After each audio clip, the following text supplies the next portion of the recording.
Like that purple guy tape has to be fake. Let's look. Let's watch this. It's not like, well, when I say fake, I mean like Alright, Scott so you Cawthon guys didn't make it. probably already know It what I'm was a talking fan about made. with the title. The infamous Purple Guy Death Audio. If you Yeah, were a fan made anywhere made near the that. FNAF fandom in 2015, I you could was. not I escape this was. thing. A I heard it several 30-second clip times. of a man So just many times I heard it. suffering. So many And it times. got attached to one of the most iconic moments in this series, the death of William Afton, My the Purple Guy God. himself. And for a while, everyone thought it was real, like not real, like not audio of a guy actually dying, but official, I mean.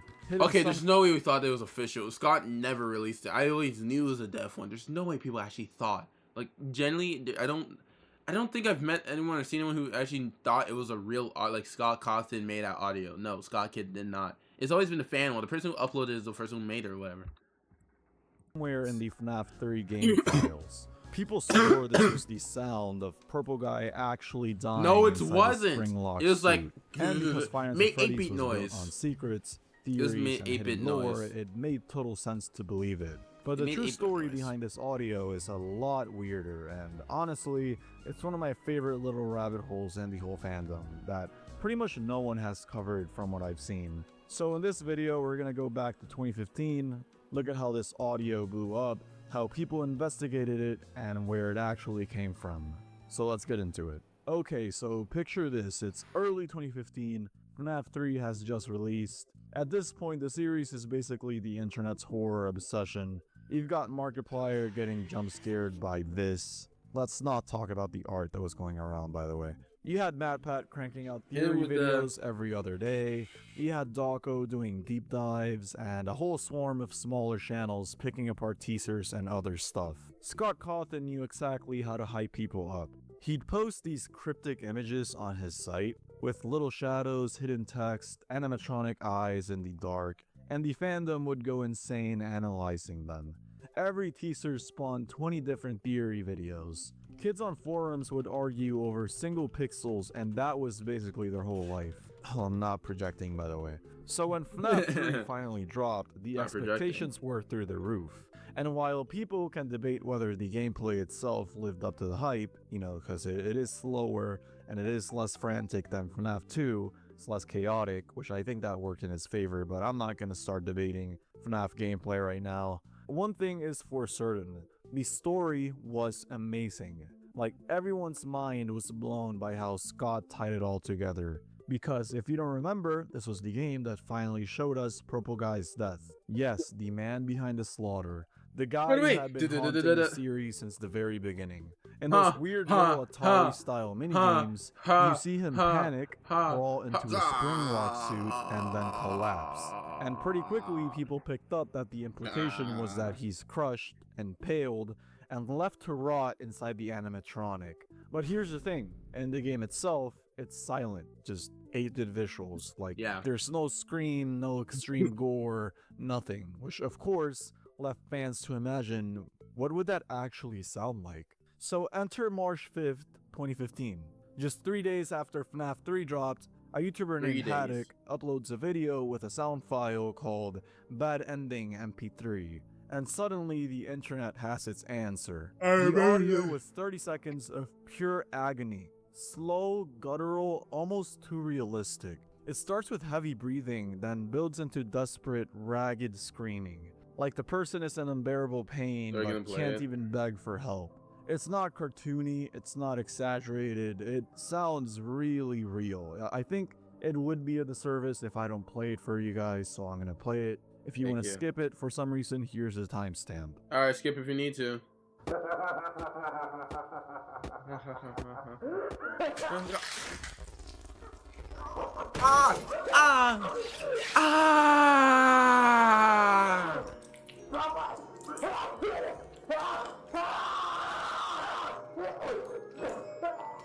I could do a better death audio noise.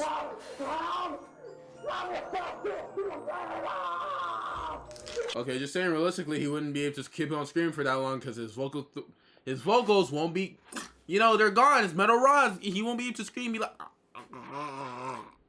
you know. Just saying.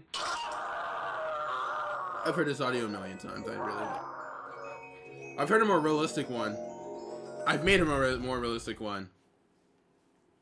I know a more So realistic yeah, one. this spread very fast. Animations popped up, YouTubers reacted to it, and some even edited it into the FNAF 3 minigames to complete the scene. For younger fans, this was extremely disturbing, cause Yep, imagine I being was like 9 8 years years old old, listening, like finally 9, beating 8 FNAF years. 3, hopping on YouTube, and However old I suddenly was in hearing 20, the most whatever grade, realistic fit, interpretation of a man being crushed alive.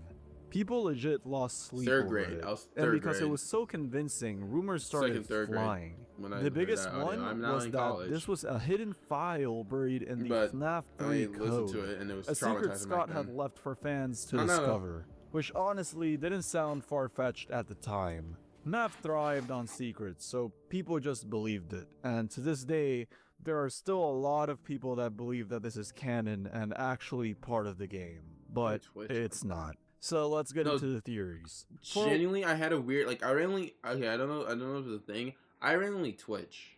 I don't know if it's normal or not. I don't know. I never searched into it. I never went into it. And it's just, I'm not just thinking about it. Might not be normal. I randomly have Twitches like that. I don't know why just did that. And I was like, I don't know why. I don't see people do that much. So I think I'm just While weird. But I have everyone had Twitches. their own explanation. Some swore it came Sure. from a gore movie, others thought it was ripped from some obscure horror game, and a few had the idea that it was like actually real. Random muscle twitching is harmless, often caused by stress, fatigue, too much caffeine, electrolytes, imbalance, commonly affected eyelids, calves, thumbs, result with twitches, and neck. Sorry. Usually stems from combination stress, poor posture. My posture right now is not poor. Like an actual recording of I'm someone being actually sitting tortured. really well. Yeah, this is I'm just kind of leaned goofy back with because my chair has hindsight. to lean Like, back, I'm not and gonna I entertain can't this. But yeah, stop. that's also This what is a made it low, so like, effective. Like, I you could make it couldn't just lean. laugh it I pull off the as a thing. cheesy sound effect. It had that uncanny edge where you thought, like, wait, what if this isn't fake? Because I remember hearing it for the first For a bit, I did think it was real, and then I locked in and realized that's not a real audio. I never, like, I guess for like a bit, I thought it was real, but other from that, I just always knew it's not. It was fan made. Scott time never and said just it was sitting real, so it there ain't like, real, buddy. yeah, that doesn't sound like acting. And judging by the comments back then, I wasn't alone. People were seriously disturbed, and at the same time, people loved it. Because yeah, finally you could hear Purple Guy, the big bad guy, suffer. But then people started looking Jarvis, closer. analyze. Haddock, the guy who uploaded it, didn't Jarvis, really analyze. explain where it came from. Oh, March When someone 2015, yeah, I was in asked if he second made grade. it, he kind of dodged it, joking about being close when it happened, which, you know, isn't exactly reassuring. He also linked to a page where it supposedly came from, but by the time anyone clicked, it was already dead, just a 404. Which only I'm made going it back stranger, to like, 505. here's this terrifying audio supposedly ripped straight from FNAF, and the only link to its source is gone. That could have been the end of it, just another creepy mystery floating around the fandom, but of course, Five Nights at Freddy's fans don't let things go. Fast forward a little bit, and the Reddit user named Pausegate made this very informative post. He finds that the audio wasn't hidden in FNAF 3's files at all. It was actually hosted on a site called Pico Song, which was basically a quick audio sharing site people used back then. And that's where things got interesting. The original file was called Bad Ending MP3. Then there was a second version, Bad Ending Redux MP3, which added some extra sound effects and mixing. And even a third longer version, Bad Ending Epilogue, and that one runs for a full minute and 37 seconds of just pure screaming.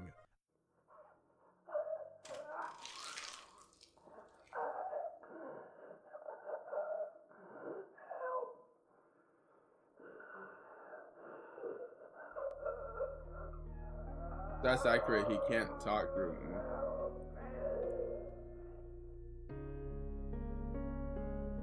Like someone really sat down and recorded 3 different cuts of William Afton dying.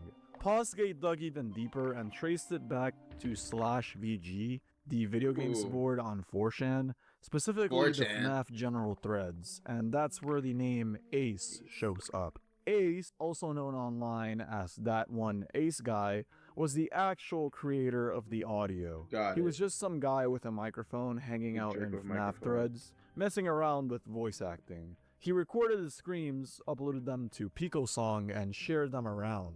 And from there, the internet did what the internet does. That guy has great vocal acting. Acting like you're being stabbed by multiple things to death. W guy.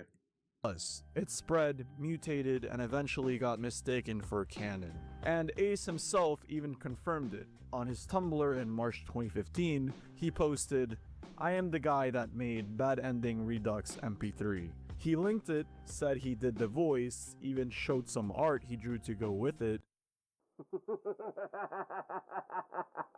God, it's hard to breathe in this.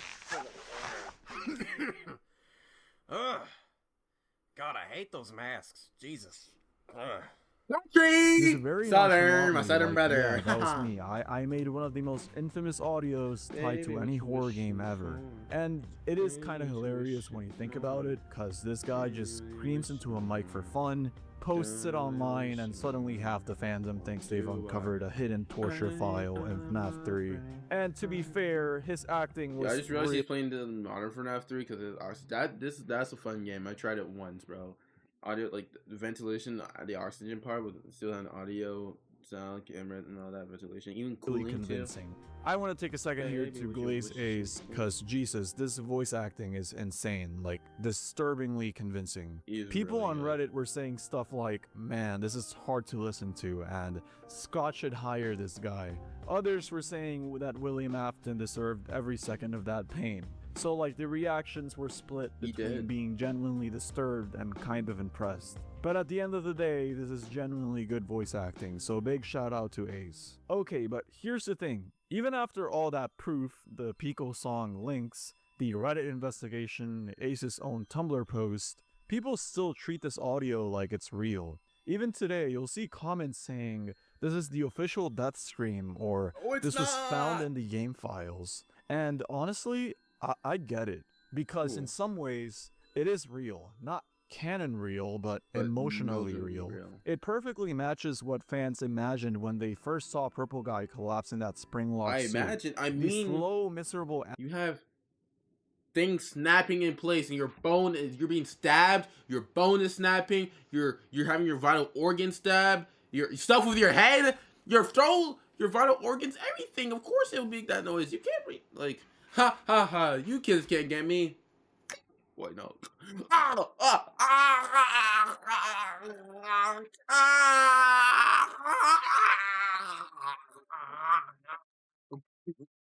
That's probably how I'd sound. Or even worse, because I'm actually feeling the pain instead of acting the pain. Finally getting obliterated by his own mistakes. The official stuff we got later, like the screaming into the pit or the sound effects in the FNAF movie, just don't hit the same, I'm sorry. They did not. They feel cleaner and safer. Meanwhile, the fan-made one, it's raw, it's messy. Fans don't have to hold back, movies do. To hear.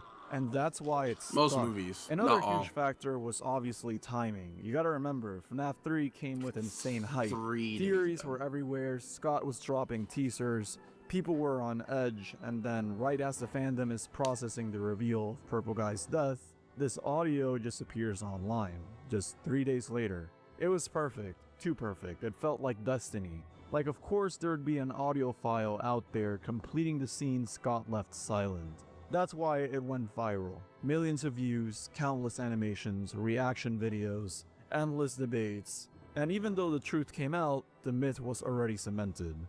Yep. So where does that leave us? Well, to me, the Purple Guy death audio is a beautiful and perfect example of how fandom myths are born. A fan-made creation drops at the exact right time. It's convincing enough to pass as canon, and people want to believe it. Before long, it becomes part of the culture, regardless of what's actually quote-unquote real. And honestly, that's what makes FNAF so special. It's not amazing. Just the games, it's the community filling in the blanks. Sometimes with theories, you know, some are good, some are not, but still, sometimes with all... It's not just the games, it's the community filling in the blanks. Sometimes with theories, you know, some are good, some are not, but still, sometimes with all the amazing fan art and...